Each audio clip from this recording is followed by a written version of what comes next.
Thank you. My husband lying next to me suddenly mumbled this. Is he thanking me for something? You're welcome? I replied, but he just continued to sleep soundly. However, the next words he mumbled in his sleep made up my mind. I'm going to divorce him. It's just hopeless.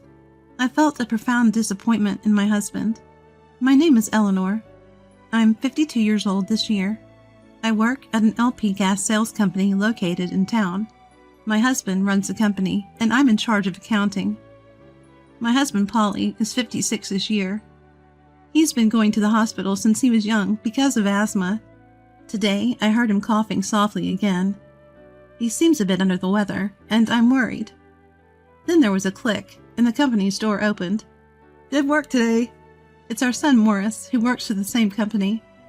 I feel blessed to work with my family. It seems hot outside. He's wiping the sweat from his cheeks with a handkerchief. Then with a creaking sound, he sat down in a chair. Polly then stood up, taking his jacket from the back of the chair. Well, I'm off too. He headed for the door, slipping his arms into the sleeves of his jacket. Is he going out again today? I wish he wouldn't push himself too hard. Lately, he's been going out more for sales calls. Since we have few salespeople, Polly has been going out as a salesman. I remember him sighing about it at dinner once. Polly staring at company documents without eating dinner. Further, he frowned, deep in thought. Oh, what's with the long face? I couldn't help but ask, putting down my utensils. He seemed very troubled. Then he let out a deep sigh. We don't have enough salespeople. Is Polly going to handle sales too? I'm worried about his illness. I feel uneasy. Should we recruit new employees? I suggested, but he shook his head. He doesn't seem keen on the idea. It would cost too much. It's impossible. Saying that, Polly sighed again. Knowing the situation, I feel torn. Take care, watching Polly's retreating figure. Then one day something happened. I discovered something outrageous. It was when I was checking the pockets before doing laundry. There's something in here. I felt the texture of paper on my fingertips. A business card, perhaps? Or maybe a note. I pulled the paper out of the pocket. Then, an unexpected sentence jumped into my eyes. Today was delicious. It's nice to have lunch outside sometimes. It was written in cute round letters. Today was delicious? Sometimes? Outside for lunch? And that final heart? What is this? Suddenly my mind went blank. Could this be what happens in those soap operas? Infidelity? The word loomed large in my mind. I suppressed the urge to escape from reality. I stared at the mini letter. It said today was delicious. But my husband should have had lunch at a cheap fast food place nearby. I once asked him if I should make him a lunchbox. It's tough to make lunch every day. Don't worry about it. That's what my husband told me. I felt guilty at those words. My husband has a chronic illness, so I'm worried about his health. But the truth is, balancing work and household chores made it hard to find time to prepare lunch.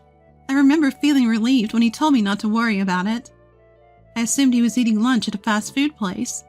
Was he lying to me? Having lunch at his lover's house every day? Who wrote this letter? Was my husband the kind of man who would cheat? Why did he cheat in the first place? Since when? The more I thought about it, the more questions arose, and my heart filled with anger and sadness. I need to find evidence. This isn't right. I can't just sit here and worry, I encouraged myself.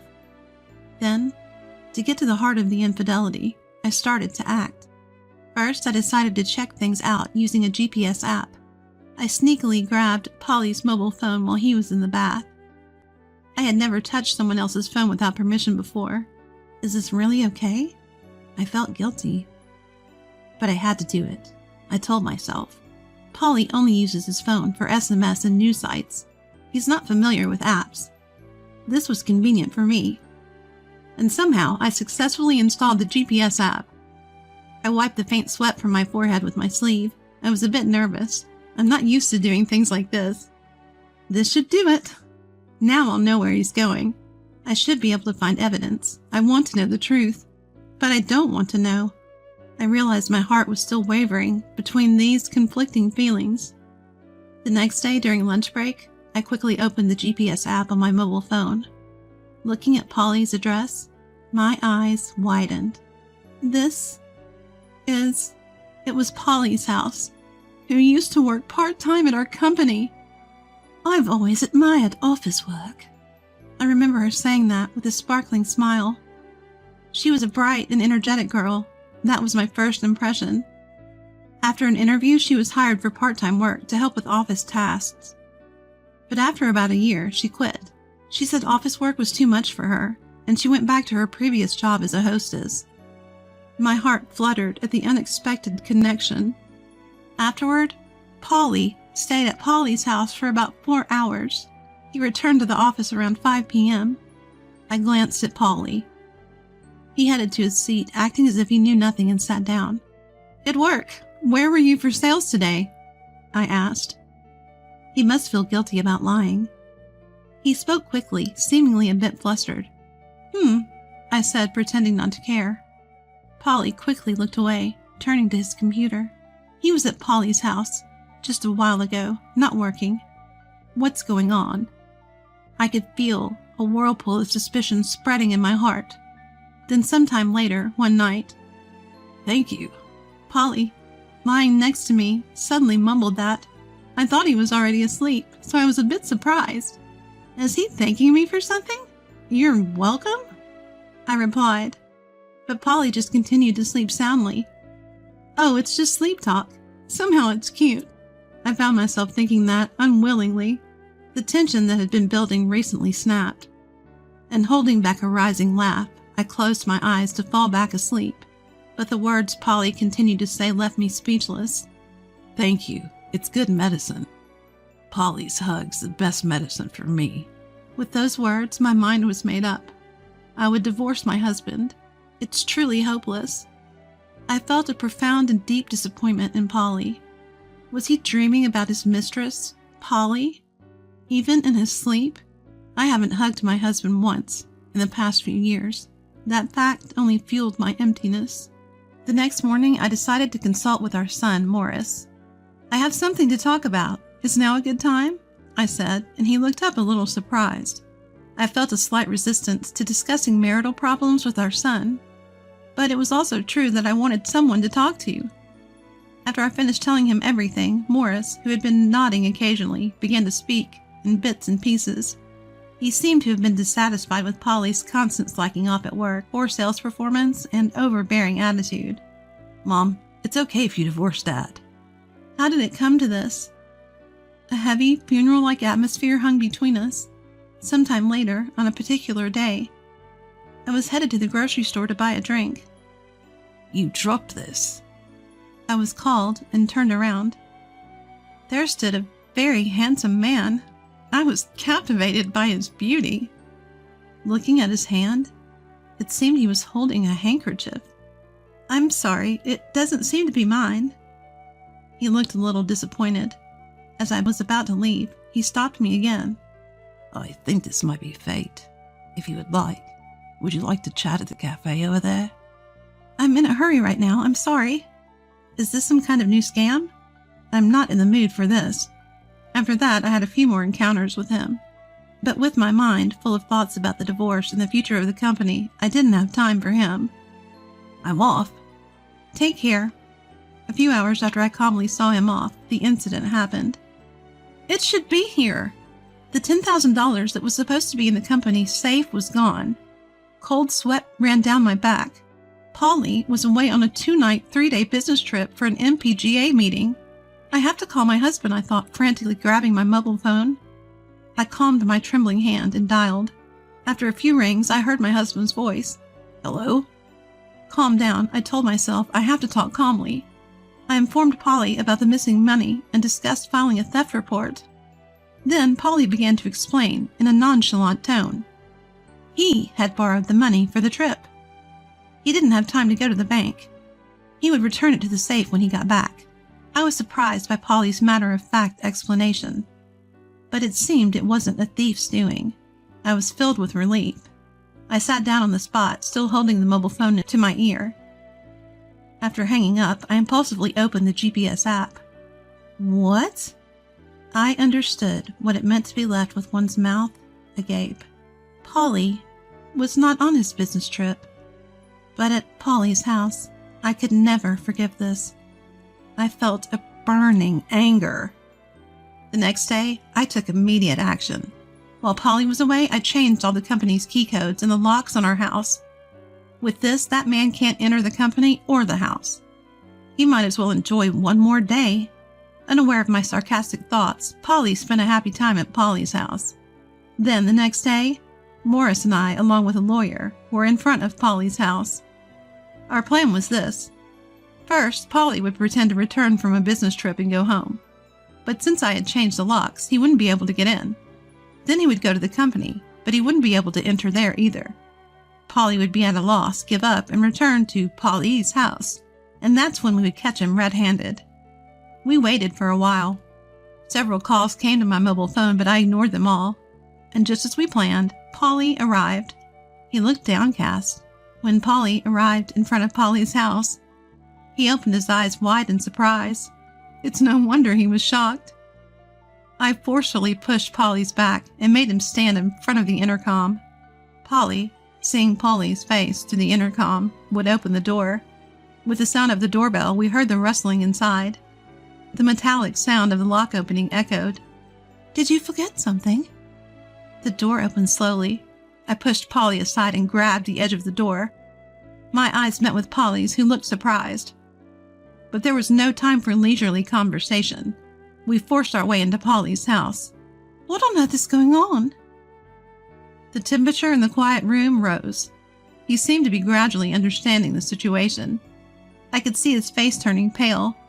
It's too late for that expression now. My heart was tightly squeezed. We sat the two of them, with their astonished expressions, in the living room chairs. Facing the two of them, I felt a directionless anger. What was our married life all about?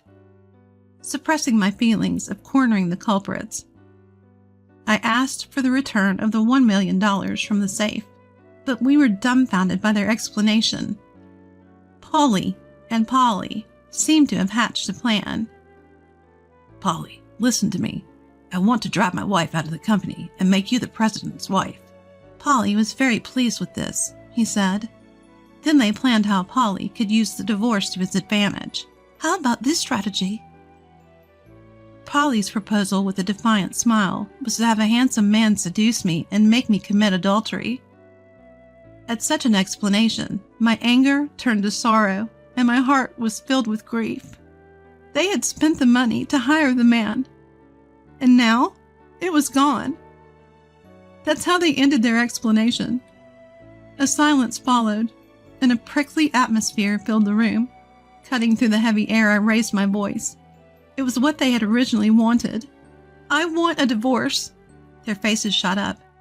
I continued, as if to deliver the final blow to the two of them. Please pay the compensation as well. After that, things moved quickly. The president was dismissed for embezzling company funds. He was fired.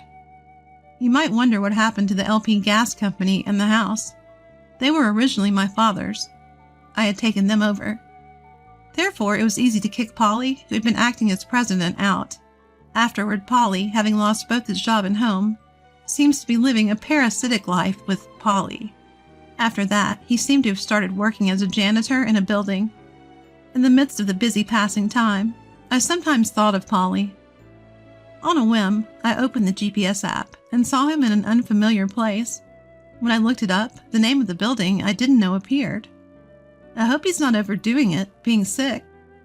A habit I've had since worrying about him long ago. A feeling of nostalgia and loneliness suddenly welled up. The wind rustled my hair. I took a deep breath. That man who betrayed me so terribly doesn't matter anymore. Those words unconsciously slipped from my mouth. As I said them, I was filled with a refreshing feeling. I don't care anymore. With that momentum, I uninstalled the app. Morris took over as president. I know things might be tough at times, but I'm counting on you from now on. Likewise, Mom. Can I talk to you about something? Morris's expression seemed to shine brightly as he spoke. After a while, Morris ventured into condominium and apartment management. It was to secure a delivery destination for LP Gas. I forgot something and went back to the company, where I found Morris working on something. Oh, you're still here? Ah, I was just missing something. He seemed to be working on some documents. Morris is challenging a new business now. I really think he's been doing well lately. Watching him, I feel like I need to work harder too. I feel so. I'll study more about management and make the company one that can return profits to the community. Light began to shine into the dark future ahead. Let's do our best.